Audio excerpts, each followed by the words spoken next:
We're going. We're live. We're live. We're live. Live.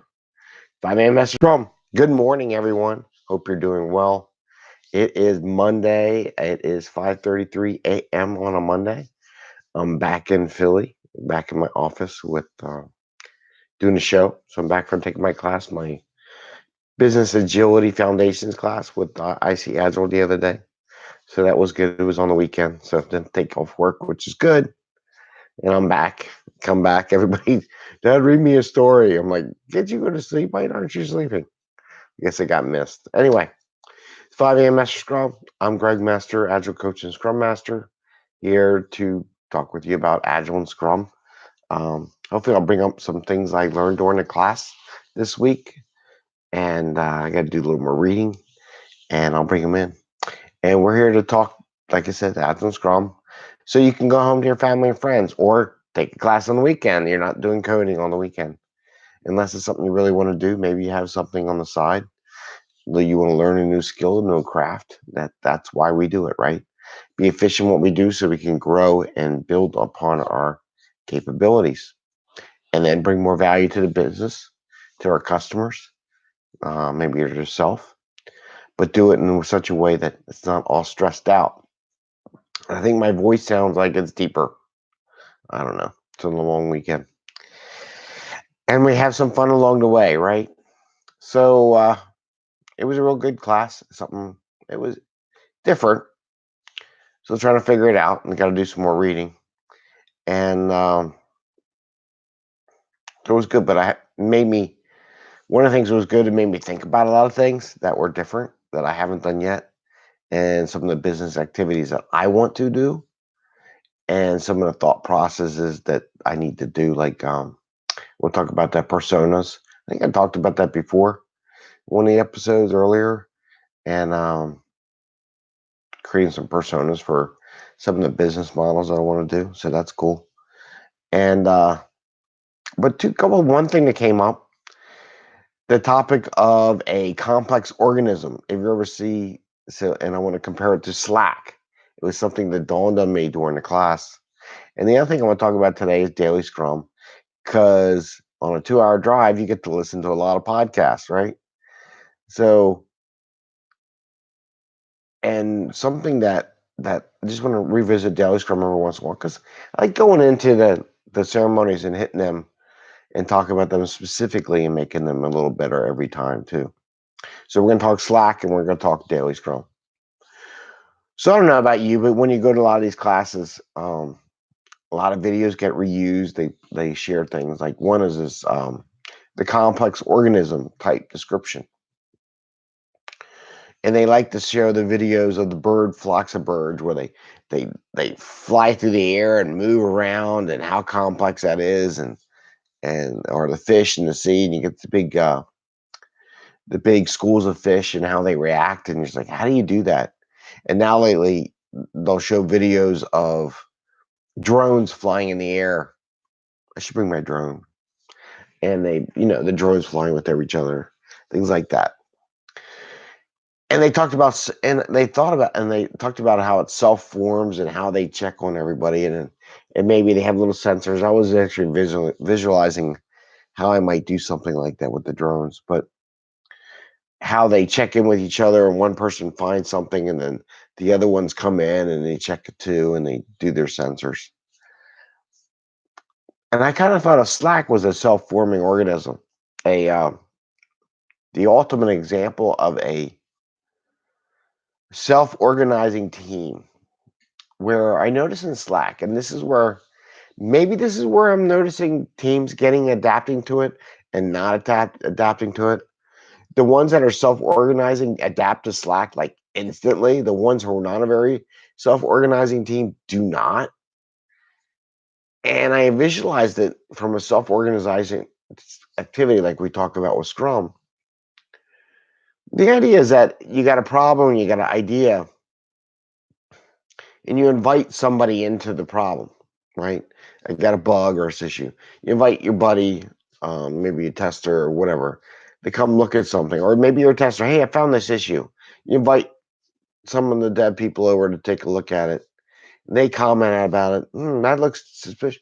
let me invite so and so from you know from single sign on to come on and check this out. Let me invite someone from the database. And you invite people in, they look at it, either they can help you out with something or they know somebody who may help you out and they invite them into the conversation. And soon enough, you get enough people in there to give enough information to figure out how to solve the problem. And that's a self organizing team. And I just realized that with Slack, it's a natural self organizing environment, it's a complex organism. So maybe that's a little lofty for a Monday morning at 5:30 in the morning, but it was something that I wrote down in my notes. It's just something I wanted to share that, Slack is a great example of a self-organizing team and also a complex organism because it comes and goes. And then when what's beautiful about Slack is when it's done, everybody just goes off into the world. And if your team is really up on Slack, you can notice this pattern. And it's something I didn't notice until I don't know what triggered in me in the class, but it made me realize that Slack was a complex organism of all these people working together and they come and join each other and fix something and then they go away. Right. So it's definitely a self-organizing team. So if you ever wanted to figure out what a self-organizing team was, look at your Slack channels. It's a great way to look at it, or Mattermost, or whatever system you're using. Are you getting that right?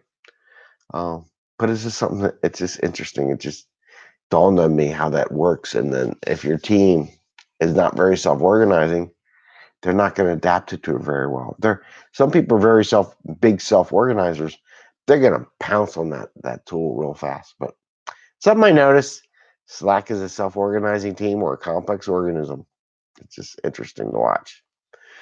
So the other one, I was listening to the podcast, and there's a couple Scrum podcasts out there, and they were talking about some of the big pitfalls and stuff like that. There's a couple books. I'm gonna have to go look at them and do some research. I didn't get to do much last night because, like I said, as soon as I got home, can you pick this up? Can you do this? Put the kid to bed. Read me a story. The whole, which is great. It's great to be wanted, to be honest with you.